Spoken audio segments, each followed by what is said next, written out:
இந்தியாவில் கிடைக்கக்கூடிய, குறிப்பா வடக்கு இந்தியாவில் கிடைக்கக்கூடிய ஒரு சில வித்தியாசமான உணவுகளை பத்தி தான் இந்த வீடியோல பார்க்க போறோம். அப்படி நம்ம லிஸ்ட்ல மூணாவதா இருக்கிற அந்த வித்தியாசமான ஃபுட் என்னதுன்னா டெய்ரி மில்க் பக்கோடா. நம்ம ஊர்க்காரங்களுக்கு புரியுற மாதிரி சொல்லணும்னா டெய்ரி மில்க்ல பஜ்ஜி போடுறாங்க. என்னன்னா டெய்ரி மில்கை எடுத்து அந்த கடலை மாவுல முக்கி அப்படியே பஜ்ஜி மாதிரி பொரிச்சு எடுத்துறாங்க. இந்த கருமத்தை வாங்குறதுக்கு வடநாட்டுல அவ்வளவு கூட்டம், அவ்வளவு ஃபேன்ஸ் வேற.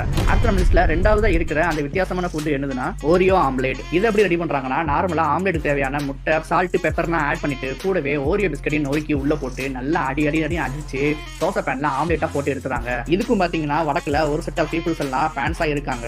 என்னத்த கருமமா போ. அடுத்த லிஸ்ட்ல ஒன்னாவதா இருக்கிற அந்த வித்தியாசமான ஃபுட்டை பாக்குறதுக்கு முன்னாடி உங்களுக்கு நம்ம வடநாட்டு ஃபுட்டான சப்பாத்தி குருமா ரொம்ப பிடிக்கும்னா கமெண்ட் செக்ஷன்ல ப்ளூ கலர் ஹார்ட்டை கமெண்ட் பண்ணுங்க.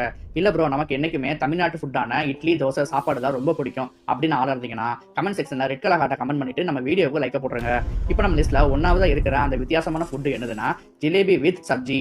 சப்ஜினா என்னது ப்ரோ அப்படின்னு கேட்டீங்கன்னா நம்ம ஊர்ல உருளைக்கிழங்கு குருமா வைப்போம்ல, அது மாதிரியான ஒரு மேட்டர் தான். என்னன்னா இந்த ஜிலேபி எடுத்து அதுக்கு மேல அந்த குருமா ஊத்தி கொடுக்குறாங்க. அதையும் வாங்கி சாப்பிட்டுட்டு ரிவ்யூ பண்றாங்க நம்ம வடக்கு யூடியூபர்ஸ் எல்லாரும். ஆனா இது எந்த அளவுக்கு நல்லா இருக்கும் அப்படின்னு நம்ம ஒரிஜினலா கண்டுபிடிச்ச அளவுக்கு ரொம்ப கேவலமா இருக்குன்னு சொல்றாங்க. ஆனா காசுக்காக ரிவ்யூ பண்ணக்கூடிய ஒரு சில கூட்டம் இருக்கிற வரைக்கும் நமக்கு தரமான ஃபுட் கிடைக்காது. அதனால நம்மளே செஞ்சு சாப்பிடுறது தான் ரொம்ப நல்லது.